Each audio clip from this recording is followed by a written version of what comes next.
ಸ್ನೇಹಿತರೆ ನಮಸ್ಕಾರ. ಸ್ಪರ್ಧಾ ವಿಜೇತದ ಕರೆಂಟ್ ಅಫೇರ್ಸ್ನ ಜನವರಿ 2024 ಮ್ಯಾಗಝೀನಿಂದ ನಾವಿಲ್ಲಿ ನೋಡ್ತಾ ಇದ್ದೀವಿ. ಇದು ಮೊದಲನೇ ಪಾರ್ಟ್ ಆಗಿರುತ್ತೆ. ಎರಡನೇ ಪಾರ್ಟ್ ಅತಿ ಶೀಘ್ರದಲ್ಲೇ ಬರುತ್ತೆ ಅಂತ ಹೇಳ್ತಾ ತಡ ಮಾಡದೆ ಈಗ ನಾನು ಕರೆಂಟ್ ಅಫೇರ್ಸ್ ಕ್ವಶನ್ ಮತ್ತು ಆನ್ಸರ್ಸ್ಗಳನ್ನು ವಿತ್ ಎಕ್ಸ್ಪ್ಲೇನೇಷನ್ ಸ್ಟಾರ್ಟ್ ಮಾಡ್ತಾ ಇದ್ದೀನಿ. ಸ್ನೇಹಿತರೆ, ಮೊದಲನೇ ಪ್ರಶ್ನೆ, ಮೇಜರ್ ಧ್ಯಾನ್ ಚಂದ್ ಖೇಲ್ ರತ್ನ ಪ್ರಶಸ್ತಿಗೆ ಸಂಬಂಧಿಸಿದಂತೆ ಈ ಕೆಳಗಿನ ಹೇಳಿಕೆಗಳನ್ನು ಪರಿಗಣಿಸಿ. ಸ್ನೇಹಿತರೆ, ಹೇಳಿಕೆಗಳನ್ನು ನೋಡೋಣ. ಮೊದಲನೇ ಹೇಳಿಕೆ, 2023 ಸಾಲಿನ ಖೇಲ್ ರತ್ನ ಪ್ರಶಸ್ತಿಯನ್ನು ಬ್ಯಾಡ್ಮಿಂಟನ್ ಆಟಗಾರರಾದ ಸಾತ್ವಿಕ್ ರಾಜ್ ಮತ್ತು ಚಿರಾಗ್ ಶೆಟ್ಟಿಯವರಿಗೆ ನೀಡಲಾಯಿತು.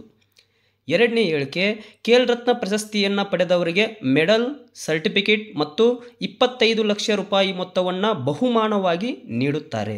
ಮೂರನೇ ಹೇಳಿಕೆ, ಅಂತಾರಾಷ್ಟ್ರೀಯ ಮಟ್ಟದಲ್ಲಿ 5 ವರ್ಷಗಳ ಅವಧಿಗೆ ಕ್ರೀಡಾ ಕ್ಷೇತ್ರದಲ್ಲಿ ಅದ್ಭುತ ಮತ್ತು ಅತ್ಯುತ್ತಮ ಸಾಧನೆ ಮಾಡಿದವರಿಗೆ ಖೇಲ್ ರತ್ನ ಪ್ರಶಸ್ತಿಗಾಗಿ ಆಯ್ಕೆ ಮಾಡುತ್ತಾರೆ. ಸ್ನೇಹಿತರೆ, ಈ ಒಂದು ಹೇಳಿಕೆಗಳ ಆಧಾರದ ಮೇಲೆ ನೀವು ಆಪ್ಷನ್ಸ್ಗಳಲ್ಲಿ ಸರಿ ಉತ್ತರವನ್ನು ಆಯ್ಕೆ ಮಾಡ್ಕೋಬೇಕಾಗುತ್ತೆ. ನೀವು ಹೇಳಿಕೆಗಳನ್ನು ಸ್ವಲ್ಪ ಎಕ್ಸ್ಪ್ಲೇನ್ ಆಗಿ ನೋಡುವುದಾದರೆ ಮೊದಲನೇ ಹೇಳಿಕೆಯನ್ನು ನೋಡೋಣ. 2023 ಸಾಲಿನ ಖೇಲ್ ರತ್ನ ಪ್ರಶಸ್ತಿಯನ್ನು ಬ್ಯಾಡ್ಮಿಂಟನ್ ಆಟಗಾರರಾದ ಸಾತ್ವಿಕ್ ರಾಜ್ ಮತ್ತು ಚಿರಾಗ್ ಶೆಟ್ಟಿಯವರಿಗೆ ನೀಡಲಾಯಿತು. ಇದು ಸರಿಯಾದಂತಹ ಹೇಳಿಕೆಯಾಗಿದೆ. ಎರಡನೇ ಹೇಳಿಕೆಯನ್ನು ನೋಡೋಣ.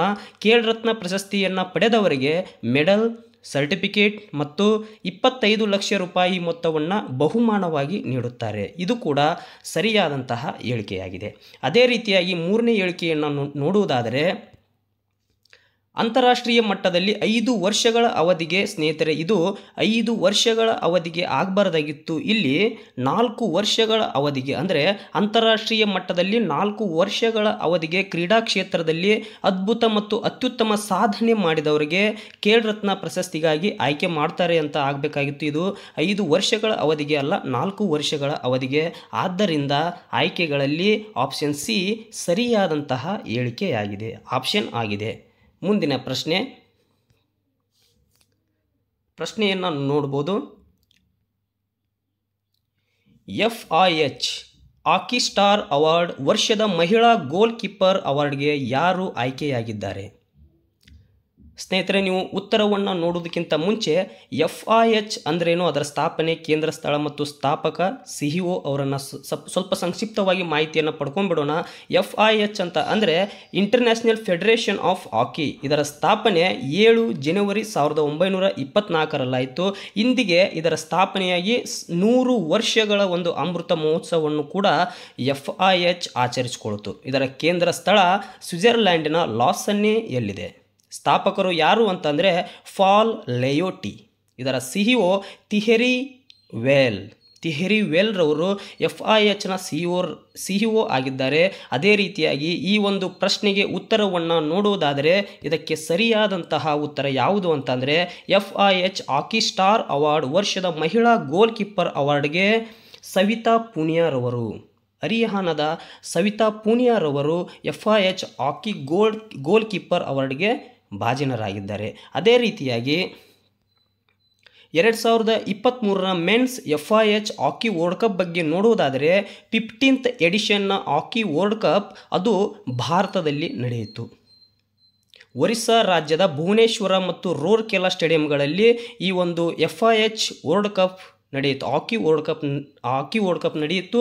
ಇದರ ಚಾಂಪಿಯನ್ ಯಾರು ಅಂತಂದರೆ ಜರ್ಮನಿ. 3ನೇ ಬಾರಿಗೆ ಟೈಟಲನ್ನು ಜರ್ಮನಿ ದೇಶ ಗೆದ್ದುಕೊಳ್ತು, ರನ್ನರ್ ಆಫ್ ಬೆಲ್ಜಿಯಂ. ಅದೇ ರೀತಿಯಾಗಿ FIHನ ವರ್ಷದ ಆಟಗಾರ ಗೌರವಕ್ಕೆ ಯಾರು ಭಾಜನರಾಗಿದ್ದಾರೆ ಅಂತಂದರೆ ಹಾರ್ದಿಕ್ ಸಿಂಗ್. ಇಷ್ಟು ಈ ಒಂದು ಕರೆಂಟ್ ಅಫೇರ್ಸ್ನ ಮಾಹಿತಿಯಾಗಿದೆ. ಮುಂದಿನ ಪ್ರಶ್ನೆ, ಮಹಾಭಾರತದ ಅನುಸಂಧಾನದ ಭಾರತ ಯಾತ್ರೆ ಎಂಬ ಪ್ರಬಂಧಗಳ ಸಂಗ್ರಹಕ್ಕೆ 2023 ಸಾಲಿನ ಕೇಂದ್ರ ಸಾಹಿತ್ಯ ಅಕಾಡೆಮಿ ಪ್ರಶಸ್ತಿಗೆ ಕನ್ನಡ ವಿಭಾಗದಲ್ಲಿ ಯಾರಿಗೆ ಪ್ರಶಸ್ತಿ ಲಭಿಸಿದೆ? ಸ್ನೇಹಿತರೆ, ನೀವು ಆಪ್ಷನ್ಸ್ಗಳಲ್ಲಿ ನೋಡ್ಬೋದು. ಇದಕ್ಕೆ ಸರಿಯಾದಂತಹ ಉತ್ತರವನ್ನು ಕಂಡುಕೊಳ್ಳೋದಕ್ಕಿಂತ ಮುಂಚೆ ಸಾಹಿತ್ಯ ಅಕಾಡೆಮಿ ಬಗ್ಗೆ ಒಂದಿಷ್ಟು ಸಂಕ್ಷಿಪ್ತವಾದಂಥ ಮಾಹಿತಿಯನ್ನು ತಿಳಿದುಕೊಳ್ಳೋಣ. ಇದರ ಸ್ಥಾಪನೆ 12 ಮಾರ್ಚ್ 1954 ಇದರ ಕೇಂದ್ರ ಕಚೇರಿ ಎಲ್ಲಿದೆ ಅಂತಂದರೆ ರವೀಂದ್ರ ಭವನ, ದೆಹಲಿಯಲ್ಲಿದೆ. ಈ ಕೇಂದ್ರ ಸಾಹಿತ್ಯ ಅಕಾಡೆಮಿ ಪ್ರಶಸ್ತಿಯನ್ನು 24 ಸಾಹಿತ್ಯಿಕ ಭಾಷೆಗಳಲ್ಲಿ ಸಾಧನೆಯನ್ನು ಮಾಡಿದವರಿಗೆ ನೀಡಲಾಗುತ್ತದೆ. 24 ಭಾಷೆಗಳ ಸಾಹಿತ್ಯ ಪ್ರಬಂಧಗಳಿಗೆ ಈ ಒಂದು ಕೇಂದ್ರ ಸಾಹಿತ್ಯ ಅಕಾಡೆಮಿ ಪ್ರಶಸ್ತಿಯನ್ನು ನೀಡ್ತಾರೆ. ಇದರ ಪ್ರಶಸ್ತಿಯ ಮೊತ್ತ ಎಷ್ಟು ಅಂತಂದರೆ 1,00,000 ರೂಪಾಯಿ ಆಗಿದೆ. ಸದ್ಯದ ಸಾಹಿತ್ಯ ಅಕಾಡೆಮಿಯ ಅಧ್ಯಕ್ಷರು ಯಾರು ಅಂತಂದರೆ ಶ್ರೀ ಮಾಧವ ಕೌಶಿಕ್. ಇವರು ಸಾಹಿತ್ಯ ಅಕಾಡೆಮಿಯ ಅಧ್ಯಕ್ಷರಾಗಿದ್ದಾರೆ. ಇಂಪಾರ್ಟೆಂಟ್ ಆದಂತಹ ಪಾಯಿಂಟ್ ಆಗಿದೆ ಇದು. ಮಾಧವ ಕೌಶಿಕ್ರವರು ಸಾಹಿತ್ಯ ಅಕಾಡೆಮಿಯ ಪ್ರಸ್ತುತ ಅಧ್ಯಕ್ಷರಾಗಿದ್ದಾರೆ. ನೀವಿಲ್ಲಿ ನೋಡ್ಬೋದು, ಮಹಾಭಾರತದ ಅನುಸಂಧಾನದ ಭಾರತ ಯಾತ್ರೆ ಎಂಬ ಪ್ರಬಂಧಗಳ ಸಂಗ್ರಹಕ್ಕೆ 2023ನೇ ಸಾಲಿನಲ್ಲಿ ಕನ್ನಡ ವಿಭಾಗದಲ್ಲಿ ಕೇಂದ್ರ ಸಾಹಿತ್ಯ ಅಕಾಡೆಮಿ ಪ್ರಶಸ್ತಿ ಯಾರಿಗೆ ಲಭಿಸಿದೆ ಅಂತಂದರೆ ಅದು ಆಪ್ಷನ್ ಇ, ಲಕ್ಷ್ಮೀಶ ತೋಳ್ಪಾಡಿಯವರಿಗೆ. ಇವರಿಗೆ ಪ್ರಬಂಧಗಳ ಒಂದು ಸಂಗ್ರಹಕ್ಕೆ, ಪ್ರಬಂಧಗಳ ಎಸ್ಸೆ ವಿಭಾಗದಲ್ಲಿ ಲಕ್ಷ್ಮೀಶ ತೋಳ್ಪಾಡಿಯವರಿಗೆ 2023ರ ಸಾಲಿನ ಕನ್ನಡ ವಿಭಾಗದಲ್ಲಿ ಕೇಂದ್ರ ಸಾಹಿತ್ಯ ಅಕಾಡೆಮಿ ಪ್ರಶಸ್ತಿ ಲಭಿಸಿದೆ. ಮುಂದಿನ ಪ್ರಶ್ನೆ ಸ್ನೇಹಿತರೆ, ಪ್ರಶ್ನೆಯನ್ನು ನೋಡೋಣ. Khelo India para games KIPG Khelo India para ಗೇಮ್ಸ್ನ ಮೊದಲನೇ ಆವೃತ್ತಿಯನ್ನು ಯಾವಾಗ ನಡೆಸಲಾಯಿತು? ತುಂಬ ಇಂಪಾರ್ಟೆಂಟ್ ಆದಂಥ ಪ್ರಶ್ನೆ ಆಗಿದೆ. ಯಾಕೆ ಅಂತ ನಾನು ಕೊನೆಯಲ್ಲಿ ನಿಮಗೆ ಹೇಳ್ತೀನಿ. ನೀವು ಆಪ್ಷನ್ಸ್ಗಳನ್ನು ನೋಡ್ಬೋದು. ಖೇಲೋ ಇಂಡಿಯಾ ಮೊದಲನೇ ಆವೃತ್ತಿಯನ್ನು ಯಾವ ಡೇಟಿನಂದು ನಡೆಸಲಾಯಿತು ಅಂತಂದರೆ ಇದಕ್ಕೆ ಸರಿಯಾದಂತಹ ಉತ್ತರ ಯಾವುದು ಅಂತಂದರೆ ಆಪ್ಷನ್ ಡಿ, ಡಿಸೆಂಬರ್ 10, 2023ರಂದು ಖೇಲೋ ಇಂಡಿಯಾ ಪ್ಯಾರಾ ಗೇಮ್ಸ್ನ ಮೊದಲನೇ ಆವೃತ್ತಿಯನ್ನು ನಡೆಸಲಾಯಿತು. ಸ್ನೇಹಿತರೆ, for the first time Khelo India para ಗೇಮ್ಸನ್ನು ನಡೆಸಲಾಯಿತು. ಈ ಒಂದು ಖೇಲೋ ಇಂಡಿಯಾ ಪ್ಯಾರಾ ಗೇಮ್ಸ್ ಬಗ್ಗೆ ನೋಡುವುದಾದರೆ ಓಸ್ಟ್ ಸಿಟಿ ಅಂದರೆ ಎಲ್ಲಿ ನಡೆಯಿತು ಅಂತಂದರೆ ದೆಹಲಿಯಲ್ಲಿ ನಡೆಯಿತು. ಇದರ ಮ್ಯಾಸ್ಕಾಟ್ ಏನಾಗಿತ್ತು ಅಂತಂದರೆ ಉಜ್ವಲ. ಇದು ಫಸ್ಟ್ ಎಡಿಷನ್ ಆಗಿತ್ತು. ಇಲ್ಲಿ ಡಿಸೆಂಬರ್ 10, 2023ರಲ್ಲಿ ನಡೆದಂತಹ ಖೇಲೋ ಇಂಡಿಯಾ ಪ್ಯಾರಾ ಗೇಮ್ಸ್ ಇದು ಮೊದಲನೇ ಆವೃತ್ತಿಯ ಖೇಲೋ ಇಂಡಿಯಾ ಪ್ಯಾರಾ ಗೇಮ್ಸ್ ಆಗಿತ್ತು. ಮೆಡಲ್ನ ಟ್ಯಾಲಿಯನ್ನು ನೋಡುವುದಾದರೆ ಒಂದ್ಸಾರಿ ಮೊದಲನೇ ಸ್ಥಾನದಲ್ಲಿ ಅಂದರೆ ಖೇಲೋ ಇಂಡಿಯಾ ಪ್ಯಾರಾ ಗೇಮ್ಸ್ನ ಮೊದಲನೇ ಆವೃತ್ತಿಯ ಮೊದಲನೇ ಸ್ಥಾನವನ್ನು ಯಾರು ಪಡ್ಕೊಂಡಿದ್ದಾರೆ ಅಂತಂದರೆ ಅದು ಹರಿಯಾಣ ರಾಜ್ಯ ಮೊದಲನೇ ಸ್ಥಾನವನ್ನು ಪಡ್ಕೊಂಡಿದೆ. 40 ಗೋಲ್ಡು, ಅದೇ ರೀತಿಯಾಗಿ 39 ಸಿಲ್ವರು, 26 ಬ್ರಾಂಚ್, ಟೋಟಲ್ 105 ಮೆಡಲ್ಗಳನ್ನು ಪಡೆದುಕೊಳ್ಳುವುದಂಥ ಮೂಲಕ ಹರಿಯಾಣ ರಾಜ್ಯ ಮೊದಲನೇ ಸ್ಥಾನವನ್ನು ಪಡ್ಕೊಂಡಿದೆ. ಅದೇ ರೀತಿಯಾಗಿ ಮೆಡಲ್ಸ್ಗಳಲ್ಲಿ ನೀವು ನೋಡ್ಬೋದು, ಎರಡನೇ ಸ್ಥಾನದಲ್ಲಿ ಉತ್ತರ ಪ್ರದೇಶ ಇದೆ. 62 ಟೋಟಲ್ ಮೆಡಲ್ಸನ್ನು ಪಡೆದುಕೊಂಡಿದೆ. 25 ಗೋಲ್ಡ್ ಮೆಡಲ್ಗಳು ಇದರಲ್ಲಿವೆ. ಮೂರನೇದಾಗಿ ತಮಿಳುನಾಡಿದೆ. ನಮ್ಮ ಕರ್ನಾಟಕ ಎಷ್ಟನೇ ಸ್ಥಾನದಲ್ಲಿದೆ ಅಂತಂದರೆ ಅದು ಕರ್ನಾಟಕ 9ನೇ ಸ್ಥಾನದಲ್ಲಿದೆ. ಕರ್ನಾಟಕ ರಾಜ್ಯವಿದೆ. ಇದರ ಮೆಡಲ್ಸ್ ಎಷ್ಟು ಅಂತಂದರೆ 7 ಗೋಲ್ಡ್ ಮೆಡಲ್ಗಳು. ಟೋಟಲ್ 30 ಮೆಡಲ್ಗಳನ್ನು ಪಡೆದುಕೊಳ್ಳುವುದರ ಮೂಲಕ ಕರ್ನಾಟಕ ರಾಜ್ಯ ಖೇಲೋ ಇಂಡಿಯಾ ಪ್ಯಾರಾ ಗೇಮ್ಸ್ನಲ್ಲಿ 9ನೇ ಸ್ಥಾನದಲ್ಲಿದೆ. ಮುಂದಿನ ಪ್ರಶ್ನೆ, CISFನ ಡೈರೆಕ್ಟರ್ ಜನರಲ್ ಆಗಿ ಯಾರು ನೇಮಕಗೊಂಡಿದ್ದಾರೆ? ಸ್ನೇಹಿತರೆ, ಇದಕ್ಕೆ ಉತ್ತರವನ್ನು ಕಂಡುಕೊಳ್ಳುವುದಕ್ಕಿಂತ ಮುಂಚೆ ನಾವು ಈ CISFನ ಲಾಂಗ್ ಫಾರ್ಮ್ ಏನು ಅಂತ ನೋಡೋಣ. ಸೆಂಟ್ರಲ್ ಇಂಡಸ್ಟ್ರಿಯಲ್ ಸೆಕ್ಯೂರಿಟಿ ಫೋರ್ಸ್ ಅಂದರೆ ಕೈಗಾರಿಕೆಗಳ ರಕ್ಷಣೆಗಾಗಿ ಹುಟ್ಟುಕೊಂಡಂಥ ಒಂದು ಸೆಕ್ಯೂರಿಟಿ ಫೋರ್ಸ್ ಆಗಿದೆ. ಇದರ ಮೋಟೋ ಪ್ರೊಟೆಕ್ಷನ್ ಆ್ಯಂಡ್ ಸೆಕ್ಯೂರಿಟಿ, ಭದ್ರತೆ ಮತ್ತು ರಕ್ಷಣೆ ಎಂಬುದು ಇದರ ಒಂದು ಧ್ಯೇಯವಾಕ್ಯವಾಗಿದೆ. ಇದರ ಫಾರ್ಮೇಷನ್ ಯಾವಾಗಾಯಿತು ಅಂತಂದರೆ 10 ಮಾರ್ಚ್ 1969, 10 ಮಾರ್ಚ್ 1969ರಲ್ಲಿ ಇದರ ಫಾರ್ಮೇಷನ್ ಆಯಿತು. ಇದರ ಹೆಡ್ ಕ್ವಾರ್ಟರ್ ಎಲ್ಲಿದೆ ಅಂತಂದರೆ ಅದೇ ನ್ಯೂ ದೆಹಲಿಯಲ್ಲಿದೆ. ಇದು ಮಿನಿಸ್ಟ್ರಿ ಆಫ್ ಯೂನಿಯನ್ ಹೋಮ್ ಮಿನಿಸ್ಟರ್ನ ಅಂಡರ್ನಲ್ಲಿ ಕೆಲಸ ಮಾಡುತ್ತದೆ. ಈ ಸದ್ಯ CISFನ ಡೈರೆಕ್ಟರ್ ಜನರಲ್ ಆಗಿ ಯಾರು ನೇಮಕಗೊಂಡಿದ್ದಾರೆ ಅಂತಂದರೆ ಇದಕ್ಕೆ ಸರಿಯಾದಂತಹ ಉತ್ತರ ಆಪ್ಷನ್ ಎ, ನೀನಾ ಸಿಂಗ್ ರವರು CISFನ ಪ್ರಸ್ತುತ ಡೈರೆಕ್ಟರ್ ಜನರಲ್ ಆಗಿದ್ದಾರೆ. ಮುಂದಿನ ಪ್ರಶ್ನೆಯನ್ನು ನೋಡ್ಬೋದು ಸ್ನೇಹಿತರೆ. ಅರವಿಂದ್ ಪನಗರಿಯಾ ಅವರನ್ನು 16ನೇ ಕೇಂದ್ರ ಹಣಕಾಸು ಆಯೋಗದ ಮುಖ್ಯಸ್ಥರನ್ನಾಗಿ ನೇಮಿಸಲಾಗಿದೆ. ಸದ್ಯಕ್ಕೆ ಇವರನ್ನು ನೇಮಿಸಲಾಯಿತು 16ನೇ ಹಣಕಾಸು ಆಯೋಗದ ಮುಖ್ಯಸ್ಥರನ್ನಾಗಿ. ಯಾವ ದಿನಾಂಕದಂದು ಪ್ರಾರಂಭವಾಗುವ 5 ವರ್ಷಗಳ ಅವಧಿಯ ಶಿಫಾರಸ್ಸಾಗಿದೆ? ಸ್ನೇಹಿತರೆ, ಇವರ ಅಧಿಕಾರ ಅವಧಿ ಯಾವ ದಿನಾಂಕದಂದು ಪ್ರಾರಂಭವಾಗುತ್ತೆ ಅಂತ ಪ್ರಶ್ನೆಯ ಒಂದು ಆಶಯವಾಗಿದೆ. ಇದಕ್ಕೆ ಒಂದು ಉತ್ತರವನ್ನು ನೀವು ಈಗಾಗಲೇ ಕಂಡುಕೊಂಡಿರ್ಬೋದು ಅಂತ ಅನ್ಕೊಳ್ತೀನಿ. ಇದಕ್ಕೆ ಸರಿಯಾದಂತಹ ಉತ್ತರ ಯಾವುದು ಅಂತಂದರೆ ಅರವಿಂದ್ ಪನಗರಿಯಾ ಅವರ 16ನೇ ಕೇಂದ್ರ ಹಣಕಾಸು ಆಯೋಗದ ಒಂದು ಕಾರ್ಯ ಪ್ರಾರಂಭ ಯಾವಾಗ ಆಗುತ್ತೆ ಅಂತ ಅಂದರೆ ಇದಕ್ಕೆ ಸರಿಯಾದಂತಹ ಉತ್ತರ ಏಪ್ರಿಲ್ 1, 2026ರಲ್ಲಿ. ಇದಕ್ಕೆ ಆಪ್ಷನ್ ಬಿ ಸರಿಯಾದಂತಹ ಉತ್ತರವಾಗಿದೆ. ಕೇಂದ್ರ ಹಣಕಾಸು ಆಯೋಗದ ಬಗ್ಗೆ ನೋಡುವುದಾದರೆ ಇದು ಸಂವಿಧಾನದ 280ನೇ ವಿಧಿಯ ಪ್ರಕಾರವಾಗಿ ರಾಷ್ಟ್ರಪತಿಗಳಿಂದ ರಚನೆಯಾಗಿರುವಂತಹ ಒಂದು ಆಯೋಗವಾಗಿದೆ. ಸಂವಿಧಾನಬದ್ಧ ಆಯೋಗವಾಗಿದೆ. ಇದರ ರಚನೆ ಯಾವಾಗ ಆಯಿತು ಅಂತಂದರೆ ನವೆಂಬರ್ 22, 1951ರಲ್ಲಿ ಕೇಂದ್ರ ಹಣಕಾಸು ಆಯೋಗದ ರಚನೆಯಾಯಿತು. ಇದರ 15ನೇ ಹಣಕಾಸು ಆಯೋಗದ ಮುಖ್ಯಸ್ಥರು ಯಾರಾಗಿದ್ದರು ಅಂತಂದರೆ NK ಸಿಂಗ್ರವರಾಗಿದ್ದರು. ಈಗ 16ನೇ ಆಯೋಗದ ಮುಖ್ಯಸ್ಥರು ಯಾರು ಅಂತಂದರೆ ಅರವಿಂದ್ ಪನಗರಿಯಾರವರು.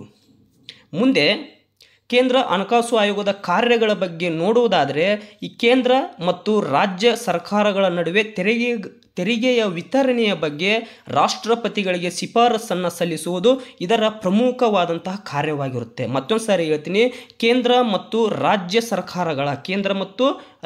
ಸರ್ಕಾರಗಳ ತೆರಿಗೆಗಳ ವಿತರಣೆ ಬಗ್ಗೆ ರಾಷ್ಟ್ರಪತಿಗಳಿಗೆ ಶಿಫಾರಸನ್ನು ಸಲ್ಲಿಸುವುದು ಇದರ ಪ್ರಮುಖವಾದಂಥ ಕರ್ತವ್ಯವಾಗಿರುತ್ತೆ. ಅದೇ ರೀತಿಯಾಗಿ ರಾಜ್ಯ ಸಂಚಿತ ನಿಧಿಯನ್ನು ಹೆಚ್ಚಿಸುವ ಬಗ್ಗೆ ವರದಿಯನ್ನು ತಯಾರು ಮಾಡಬೇಕಾಗಿರುತ್ತೆ.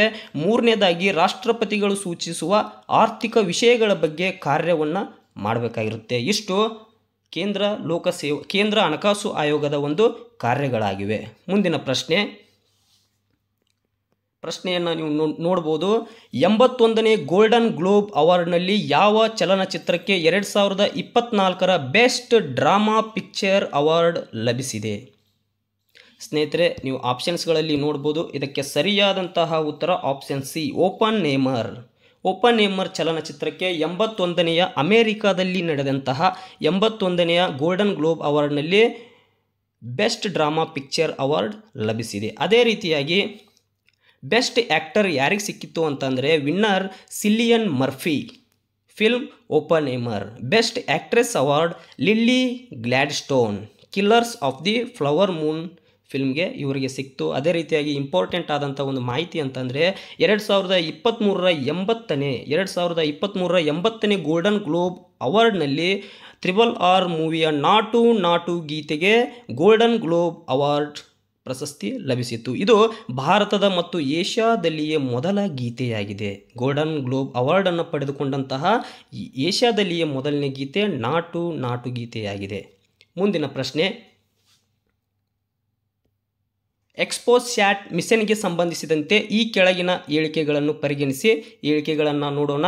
ಮೊದಲನೇ ಹೇಳಿಕೆ, ಇಸ್ರೋ ಮತ್ತು ರಾಮನ್ ಸಂಶೋಧನಾ ಸಂಸ್ಥೆ ಜಂಟಿಯಾಗಿ PSLV C-58 ರಾಕೆಟ್ನ ಮೂಲಕ 1 ಜನವರಿ 2024ರಂದು ಉಡಾಯಿಸಿದಂತಹ ಒಂದು ಮಿಷನ್ ಆಗಿದೆ. ಎರಡನೇ ಹೇಳಿಕೆ, ಎಕ್ಸ್ಪೋಸ್ಯಾಟ್ನ ಪೂರ್ಣ ರೂಪ ಎಕ್ಸ್ರೇ ಪೊಲಾರಿಮೀಟರ್ ಸ್ಯಾಟಲೈಟ್.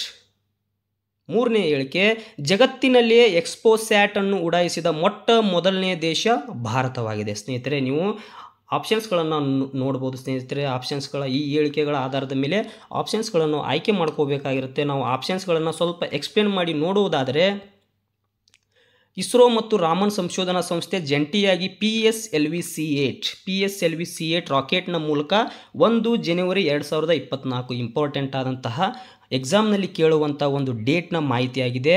ಎಕ್ಸ್ಪೋಸ್ಯಾಟ್ ಮಿಷನನ್ನು 1 ಜನವರಿ 2024ರಂದು ಉಡಾಯಿಸಲಾಯಿತು. ಇದಕ್ಕೆ ಸರಿಯಾದಂತಹ ಹೇಳಿಕೆಯಾಗಿದೆ. ಇದು 1ನೇ ಹೇಳಿಕೆ ಸರಿಯಾದಂಥ ಹೇಳಿಕೆಯಾಗಿದೆ. ಅದೇ ರೀತಿಯಾಗಿ ಈ ಒಂದು ಎಕ್ಸ್ಪೋಸ್ಯಾಟ್ ಮಿಷನನ್ನು PSLV C-8 ಎಂಬ ರಾಕೆಟ್ನ ಮುಖಾಂತರ ಉಡಾಯಿಸಲಾಯಿತು. ಇದು ಕೂಡ ಸರಿಯಾದಂಥ ಹೇಳಿಕೆಯಾಗಿದೆ. ಅದೇ ರೀತಿಯಾಗಿ ಎರಡನೇ ಹೇಳಿಕೆಯನ್ನು ನೋಡೋಣ. ಎಕ್ಸ್ಪೋಸ್ಯಾಟ್ನ ಪೂರ್ಣ ರೂಪ ಏನು ಅಂತಂದರೆ ಎಕ್ಸ್ರೇ ಪೊಲಾರಿಮೀಟರ್ ಸ್ಯಾಟಲೈಟ್. ಇದು ಕೂಡ ಸರಿಯಾದಂಥ ಹೇಳಿಕೆಯಾಗಿದೆ.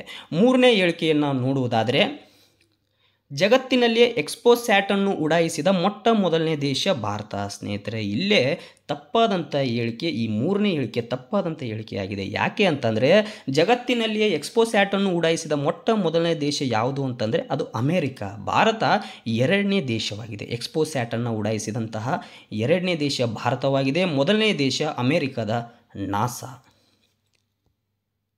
ಇಲ್ಲಿ ಸರಿಯಾದಂತಹ ಹೇಳಿಕೆ ಯಾವುದು ಅಂತಂದರೆ 1 ಮತ್ತು 2 ಸರಿಯಾದಂತಹ ಹೇಳಿಕೆಯಾಗಿದೆ. ಆಪ್ಷನ್ ಬಿ ಇದಕ್ಕೆ ಸರಿಯಾದಂತಹ ಉತ್ತರವಾಗಿದೆ.